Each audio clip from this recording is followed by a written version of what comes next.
Yan mga boss, panibagong share uli dito sa ating Toyota Rush na 2019. So napanood tayo ni sir sa mga umiilaw na ABS na hindi na namamatay sa kanyang dashboard. Ganon din dito sa nangyari sa kanyang Toyota Rush na 2019 na lagi na raw nakailaw. So i-check natin to kasi bagong-bago pa itong ating Toyota Rush na titingnan niya. Tapos yung park na yan, yung handbrake mo namamatay o hindi rin? Pag binababa namamatay naman. I-scan muna natin.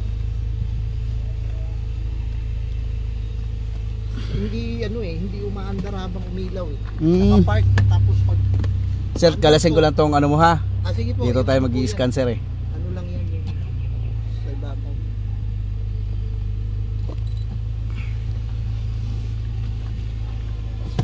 Kaya itong bakit umiilaw yung ABS na to?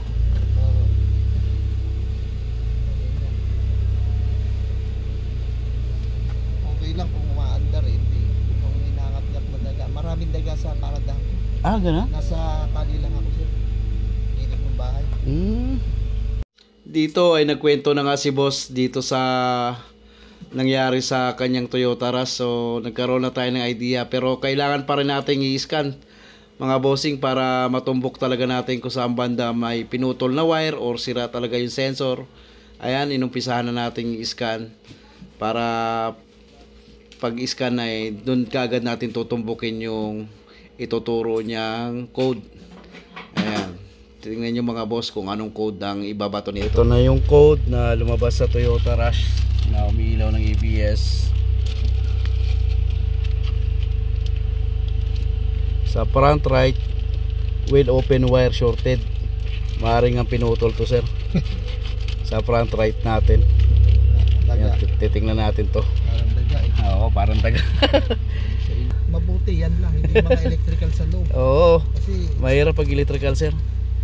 Ayan o, front right well open wire shorted. Maaaring pinutol nga yan. Patatanggal ko lang yung gulong. nakagat. Okay. Sige. Ang sensor hindi papalitan yan sir. Hindi yan sir. Pagka putol lang sir, kayang-kaya natin yan. Tape. Teka, yan mo lang yan. Patayin lang muna natin to, no? Sige po. Okay. Hindi na kailang i-live yan sir. Hindi na, tinuro niya na. Check ko lang. Mamaya ilalive natin yan pagka hindi natin makuha. Pag Oo. hindi nag-correct. Pag hindi nag-okay. Tayin muna natin sir ha. Sige po. Right. Titingnan natin sa kanan harap mga bossing. Ito na sir. Nakita ko na. Nakita nyo agad? Naku, putik na yan. Punong-puno pa. Ito, putol oh. Ala. Punong-puno. Sa mismong sensor. Oo. Ay. Galing sa ano? Papuntang sensor galing sa ano natin, sa module. Ito mga bossing, putol. Ayan yung wire oh. Grabe, sinagad. Hindi man lang tinirhan ng konti para maidugtong. Talagang sinagad niya ng pagkaputol. Sagad ang pagkaputol. Pinago niya talaga. Parang alam. Ito mga boss oh, yan dito dapat nakakunik yan eh. Nadali ng mabait. Yan, kakalasin natin yan. Ito, kita mo naman oh, pagkaputol. Ay, oo nga. Punong-puno. Hindi na lang medyo gumanon siya ng konti. Hindi man lang tinirhan dito ba yung ganyang kahaba sana. Tinik na lang. Ay, nako. Nanggigil talaga. Nanggigil. Mabuti yan lang. Wala naman sigurong iba pa.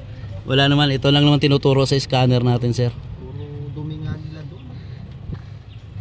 Yung white ay left side. Left side yung white. Yung color code hindi na natin maano kasi pinuno niya eh. Tiningnan ko yung color code sir. Okay, gagawin ko muna ng paraan to. So ayan mga bossing, ginawa natin ng paraan yung ABS ni boss kasi napakamahal po ng ganitong sensor no. Sa punong-puno pa kinagat ng daga. Kaya talagang ginawa natin ng paraan. Ayan, nakadugtong na siya mga sir. Nagawa na nga natin ang paraan yung pinutol ng mabait dito mga bossing. So nagtanggal kasi ako ng negative battery bago tayo nagdugtong dun sa socket. Ngayon matitesting na natin to kung mamamatay yung kanyang ABS na laging nakailaw. Yan, kinakabit lang natin ang negative mga boss. So i-start na natin to. So ayan, dinugtong natin yung kanyang ABS wires na sa punong-puno, talaga nginat-ngat mga boss. Itong Toyota Rush natin. So i-start ko na. Yan, on natin muna. Ayun, namatay na kagad yung ABS niya mga sir.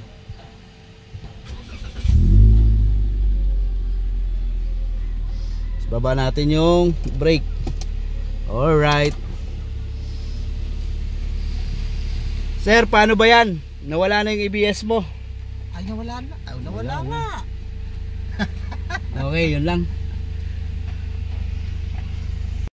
Hintay ko yung Ayan si boss oh. Yung Toyota Rush niya. Saan pa kayo galing sir? Maynila ako sir, Santa Cruz. Yeah. Follower niyo ako sir, number 1 follower niyo ako sa Facebook, tsaka FB. Ayan, thank you sir ah. Sinundan ko kayo talaga sir. Dito nilapit ni sir sa atin, umiilaw yung kanyang ABS ng kanyang Toyota Rush. So nasolve na natin. Pinuto lang yung wire. Okay na sir? Talaga, okay po.